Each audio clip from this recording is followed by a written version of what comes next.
Thank you all for attending our alert origination software presentation demonstrations. We started these demonstrations to give the alerting agencies a glance at the alerting software and have the vendors be able to present their software and give updates and features that may be helpful to the agencies.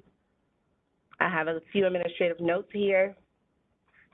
We're all logged in, but the Q&A feature, use that feature for questions at the end of the presentation. If you would like a copy of this presentation, you can email justin.singer@fema.dhs.gov with the subject line as webinar presentation request. Today's demonstration, I'm going to read the legal disclaimer before that. The Integrated Public Alert and Warning System, IPAWS, vendor demonstrations are intended to increase state and local emergency management agencies' awareness of vendor products and IPAWS capabilities. The webinar provides an overview of the interoperability of these systems with IPAWS Open and will include vendor presentations of their products. FEMA's IPAWS Program Management Office encourages and facilitates this discussion of products and tools, but does not endorse any specific vendor's products. This webinar is for educational purposes only. And today's demonstrations would be with Alertus, presented by Gary L. Gamel and Gil Zavladever. Any vendor-specific questions can be addressed and asked at these email addresses listed below. And without further ado, Gil, I'm going to make you the presenter, and you will be able to start presenting. Oh, I did want to mention, I'm sorry, before you start presenting, Gil, we have the TV here to display your alert when you do send your test message today. Okay, so now you can start presenting. Thank you very much. Can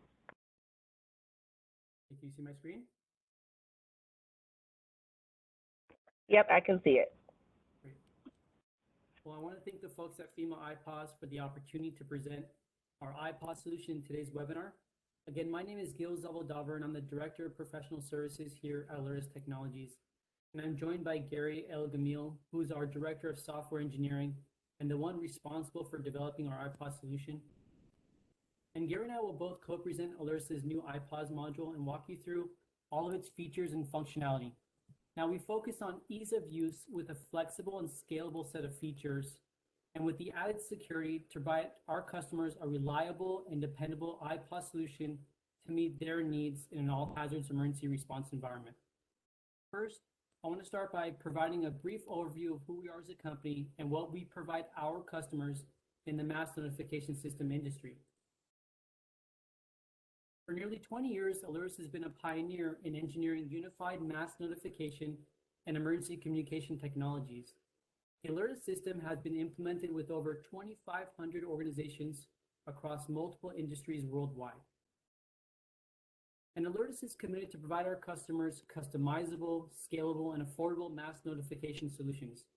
We provide both software and hardware alerting systems that are interoperable with legacy systems and third-party integrations. We also provide our customers with multi-channel alerting unified under a single powerful platform for single point of activation. We provide facility-based solutions, enterprise and network-based solutions, outdoor and wide area systems, and personal notification solutions.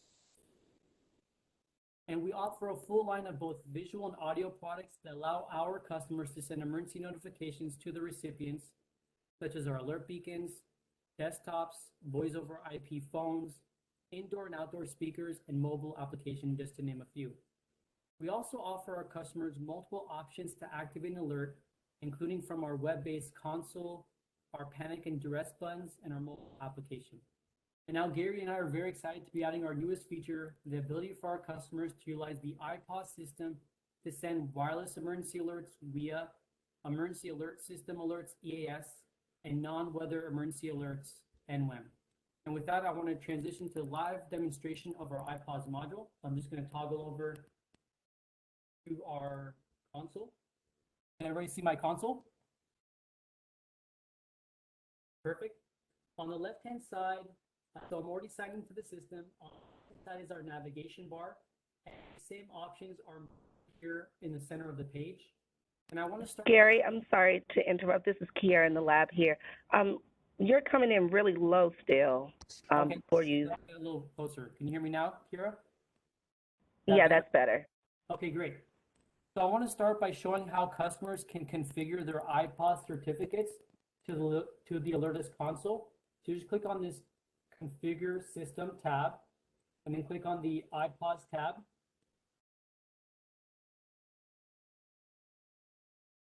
Now, when we talk about configuring your IPAWS certificates, we call that a connection. And customers can create multiple connections. For example, if you're a county that's an alerting authority with multiple cities within your jurisdiction who are also alerting authorities, you can create multiple connections by jurisdiction. And by doing that, you just click on Add Connection. Now there's 4 parts to the configuration part. So we have the first one is the environment. The second one is configuring your certificates. Then you can default your settings, and then you can add area restrictions. So the first settings is whenever you see this red hashtag, that's a required field. And so usually when we put it in, the name, it's usually the county. And then you can provide a description of the connection. So we can say this is County X's IPAWS connection. You can enable or disable a connection. You can include a sender name, and this is usually the agency that was approved as the alerting authority. For example, if it was the police department or the sheriff's department, whether it's this county or city fire department or your county or city emergency management department, you can include that as the sender name. Now we've enabled 2 security features, which we're pretty excited about. The first one is adding an activation PIN. So before you can send an IPAWS alert, the system will ask you for a PIN if you have that enabled. The other security feature is environment confirm. So now you have 2 certificates. You have a training certificate and a live certificate. This allows you to confirm the environment that you're in. So if you were wanting to send a live alert, but you were by accident in the training environment, this just helps you to save on time. And now you can also upload you can configure your training certificates here. And I just want to go back 1 step and show you what it looks like with something that's already configured. And here, this is our Alertus connection as a developer. And you can see our connections enabled. I'm going to click on the edit button. Okay, our connection is coming up. And you can see here, here's our details. We have our security features enabled. You can see we have our training certificate configured. So we have our key store file, our key store password, our key password, our COG ID, and we've added this certificate expiration. So when a customer gets close to their expiration date, the system will send a notification telling that customer that they need to get in touch with FEMA IPAWS and get that certificate renewed. And so once you input all of your information, you click on this test connection, then your COG profile will come up and it'll provide you your details here at the top. And then the most important thing is you have your event codes. These are the event codes that you're authorized to send for that certificate and the channels you're authorized to send. And you can see we have green checks as well as your geocodes. So it tells you which geocodes you're authorized to send as well. I'm going to close it out. Now, if you input your information incorrectly, you will receive an error message, and I'll show you what that looks like. So as a developer, we don't have a live certificate, but if I click on this test connection, you're going to see I have an error on my COG profile. So again, an easy way for a customer to check to ensure that they have either inputted their certificate information correctly, or they in fact have a certificate that is not expired. Now we can also default some common alerting protocol settings. So we have our channels. So we allow you to send up to 4 channels. So we have our EAS or NWIM. You are automatically published to the public feed, and Gary will explain that in his portion of the presentation. And then we have our WIA. And so you can toggle on and off the ones you want to default. For this test, I'm going to have all of them checked on. Your expiration, you can include an expiration time as a default. Right now I have it at 12 hours, and I'll keep it that way. Event code. So right now we have it at civil emergency message. However, we can change the event code if you want to use example local area emergency. So I'll keep it at CEM. Category is safety, but again, you can change the category that you want to default. And then we have your response type, which is your protective action or your instruction. We have evacuate, but we have some other options you can choose from again. And then you have your urgency, severity, and certainty. We have them all at the highest level. And then we also have the ability for you to add an area restriction. This is important, again, when you have counties with multiple cities who are alerting authorities, you can restrict the city to just their geographic boundary. All right, so I'm going to cancel out of the configuration side. And now I want to show you how easy it is to send an Ipods activation in the Alertus console. So I'm going to go back to the left-hand side of my navigation bar. I'm going to click on this Ipods Activation tab. At the very top, it's going to ask me to identify a connection. Again, we can have multiple connections. This is, again, the first stop to make sure you're in the right connection. So I'm going to click on the one that we have configured, which is the Alertus connection. And here on the right-hand side, you can see we have a development, training, and live. Our customers will not have this development environment. We have it because we're a developer again.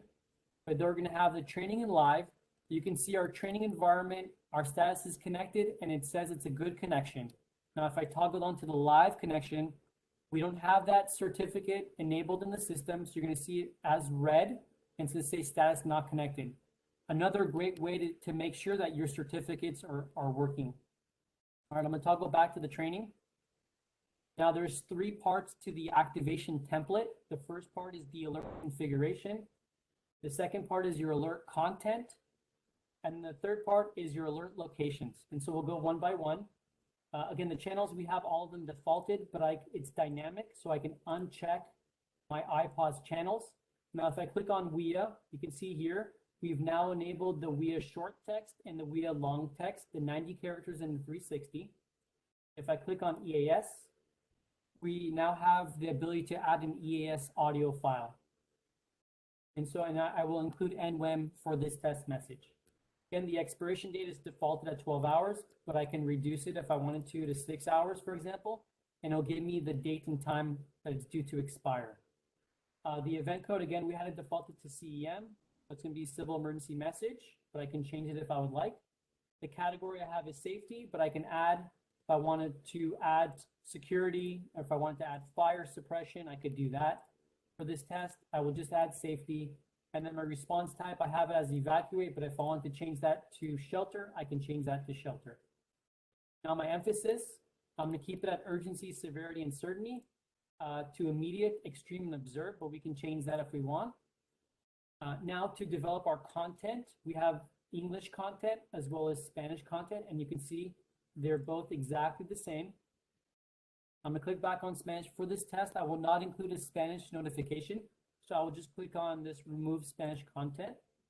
And again, the red hash tags means that this is a required field. So I'm going to name my notification. Say this is a test message. And as you see, as I type, it tells me I have 22 characters out of 160. And in my description, I'm just going to copy paste my message. This is a test message of our IPAWS capability. Instructions is not a required field. This is mainly if you're sending an EAS alert, it requires you may include instructions if you would like. And now we have our WEA short text and our WEA long text. Just for the sake of time, I'm going to copy paste my message in. And we can add an EAS audio message. So if you click on add audio, so we can record directly into the interface, or we can upload a file. If I hit start recording, this is a test message. This is a test message.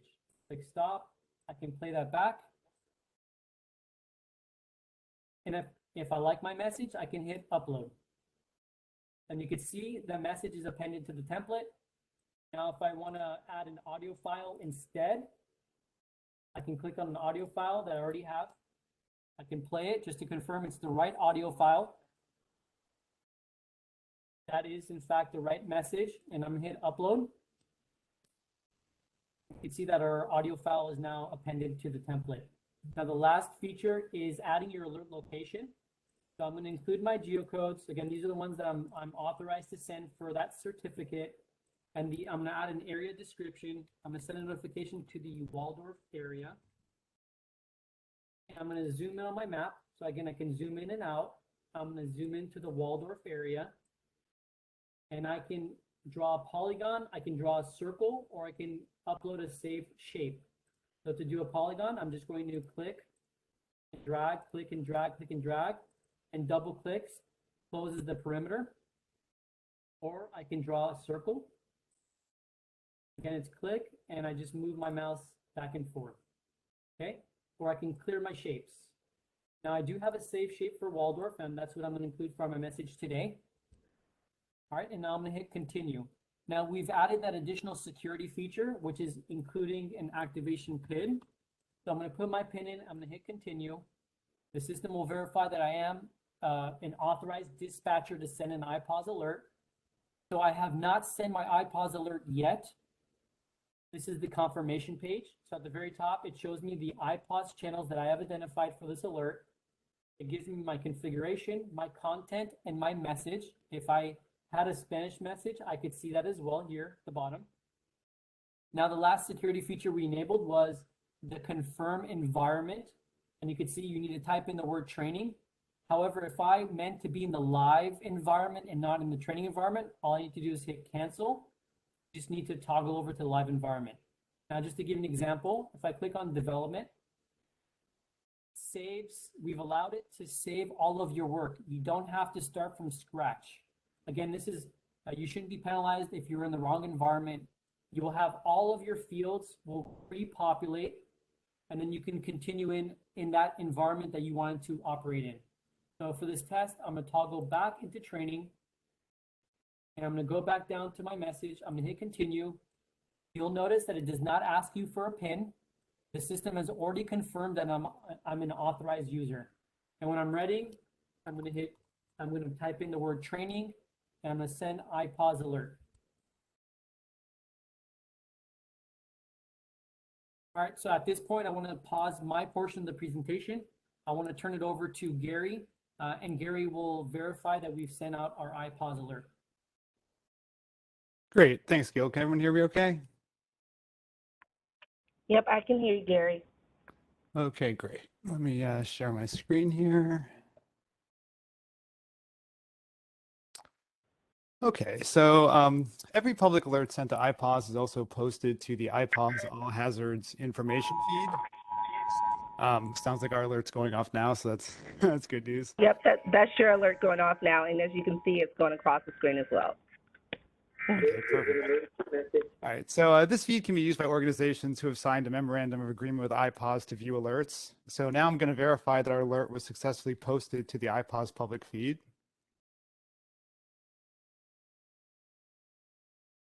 Okay, so there's our alert message that Gil just sent out. We see the full contents of the alert there. We also have a place in the alert system called the Ipods Dashboard. This is basically a page where the alert history can be viewed and alerts can be verified. This page is unique in that it not only displays alerts sent by the Alertus system, but also alerts sent by anyone to the configured cog. So it's particularly helpful if your cog has multiple alert originators or if you use alert origination software from multiple vendors. So I'm going to go to the Ipods dashboard here. It's on the left sidebar. There's a link right there. Let me refresh the page.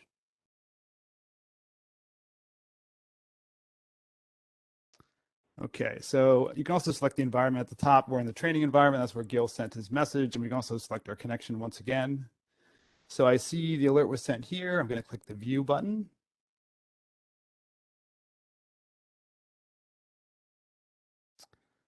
And this is the verification page we saw earlier. We see all the channels were successful. Scrolling down here, we see the audio text that Gil uploaded. We can replay it back if we'd like to. We also see the environment. As an added bonus, we also added a section to see the formatted raw XML and signature if you wish to verify any specific details or you're having troubleshooting.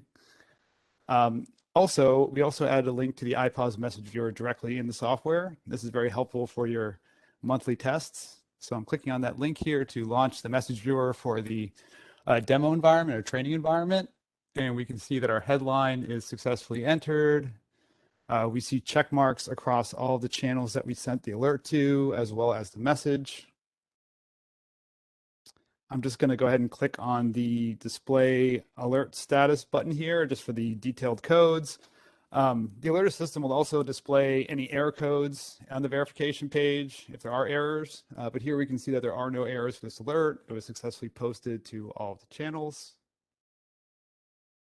So I'm going to close or go back there. And we also see the WIA text that Gil entered as well. So our alert looks like it was successfully sent. We do have the ability also to update an alert directly from this page. So if you see at the bottom of the page, there's a update button here. When you click the update button, it will relaunch the IPAWS activation page, and all of my data will be pre-populated. So I don't need to go back and enter any additional information. If I wish to change any information, I can put that here and then resend the alert. So the rest of the process is exactly the same as Gil showed earlier. In the interest of time, I'm not going to send an update, but let me show you how a cancel alert would look like. So back here, there's a cancel button. I'm going to click on that. Once again, if we have the IPAWS activation pin enabled, I'm prompted to enter my pin. I'm going to enter my pin in, hit the cancel button.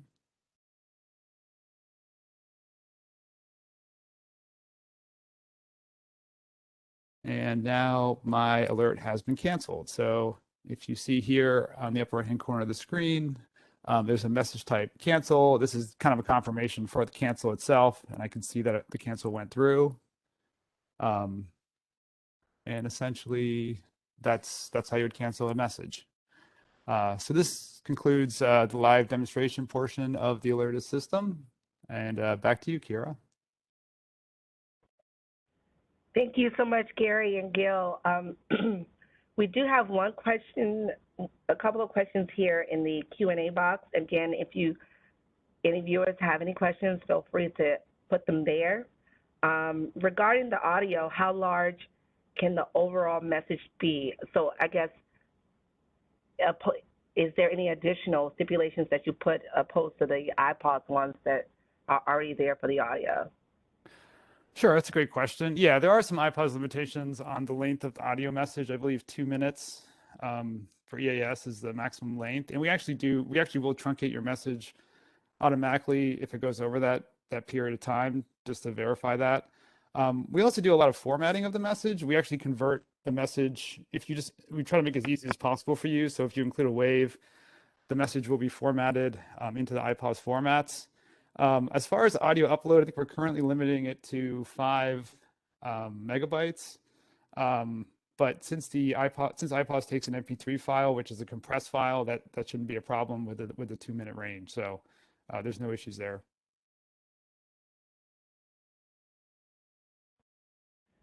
All right, thanks, Gary. In your demonstration, you mentioned that you can upload an Eas audio file. Can you upload a different English and Spanish version audio file? Yes, if you remember during Gil's presentation, when he clicked on the Spanish language tab, there was a button to upload Eas audio for Spanish. And the alert system allows alert originators to specify, both independent English and Spanish audio. And I believe this is the recommended procedure if you're alerting a bilingual area and using a recorded audio message. So yes, that is possible. All right, and the last question, what happens if you try to send an IPAWS alert and it fails to send for some reason? Do you have to recreate a new IPAWS alert from scratch? Great question. This is actually a feature we considered when we designed the IPAWS activation module for the alert system. So if an IPAWS alert is rejected or one or more channels fail, we will display a retry button on the verification page in the Ipods dashboard. Very similar to what you saw earlier with the update button. So clicking this will load the alert back in the Ipods activation page, and then the user can deselect channels that fail, or they can modify the alert contents as needed and resend the alert. And the whole idea behind this was this reduces the response time in the event of an unexpected problem. So you're not hurrying to resend the message. You can do that very quickly and easily if something, which hopefully won't go wrong, does go wrong. All right, and the one last question that we have is, what is the end user procedure for receiving the Spanish message. I'm not sure if that would be an IPAWS question for us or if they're asking about the software. Yeah, it sounds like an IPAWS question. So once it's disseminated through IPAWS, anyone I think who gets the Spanish language would receive it there on the end devices, probably the EAS devices. 'Cause it's Right, EAS yeah, audio. that's what I was going to say. The EAS devices that are set to Spanish will receive those. Exactly. Okay. All right, so looks like that's all the questions here today. Again, let me just share this slide again. If you have any vendor-specific questions, you can email either Gary or Gil at those email addresses there below. So thank you all for joining. This is going to conclude today's demonstration. Thanks, Gary. Thanks, Gil. Thank you. Thank you. Talk to you. Bye-bye.